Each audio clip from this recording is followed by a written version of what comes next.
നമസ്കാരം. കോട്ടകളുടെയും മഹലുകളുടെയും നാടായ രാജസ്ഥാനിലേക്കാണ് ഇനി ഞങ്ങളുടെ വീഡിയോ. അതിനു മുമ്പ് കുറച്ചു കാര്യം പറയാനുണ്ട്. ഞങ്ങൾ യാത്രി ഗ്രൂപ്പിൻ്റെ കൂടെയാണ് പോയത്. ഞങ്ങളുടേത് 12 ദിവസത്തെ ടൂറായിരുന്നു. സാധാരണ 10 ദിവസത്തെ ടൂറിന് യാത്രി ഗ്രൂപ്പുകാർ 26,800 ഒരാൾക്ക് ചാർജ് ചെയ്യുന്നത്, പ്ലസ് ടിക്കറ്റ് ഫെയറും. ഞങ്ങൾക്ക് രത്തൻപൂർ കാണണം എന്ന് പറഞ്ഞുകൊണ്ട് 28,800 ഒരാൾക്ക് ചാർജ് ചെയ്തത്, പ്ലസ് ഫ്ലൈറ്റ് ടിക്കറ്റും.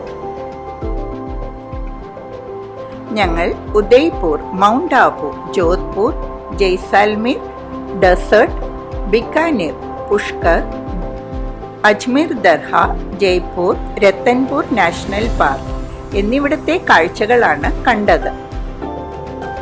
30 പേർ അടങ്ങുന്ന ഞങ്ങളുടെ ഗ്രൂപ്പിന് 2 ടൂർ മാനേജറെയും 3 പാചകക്കാരെയും യാത്രി ഗ്രൂപ്പിൻ്റെ MD രശ്മി മാഡവും അഭിലാഷ് സാറും വിട്ടുതന്നു.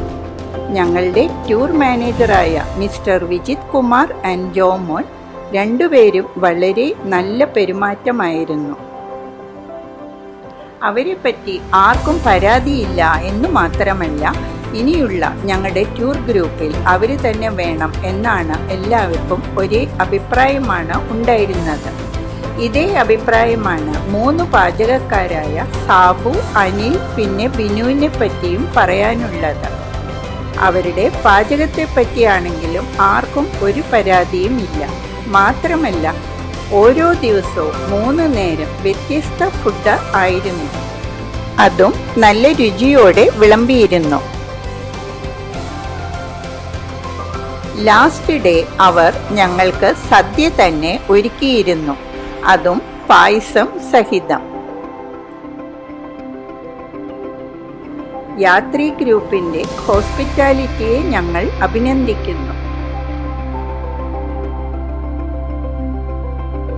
യാത്രി ഗ്രൂപ്പിൻ്റെ രാജസ്ഥാനിലെ എല്ലായിടത്തെയും ഹോട്ടൽ റൂംസ് സ്റ്റാർ റാങ്കിൽ ഉള്ളതായിരുന്നു.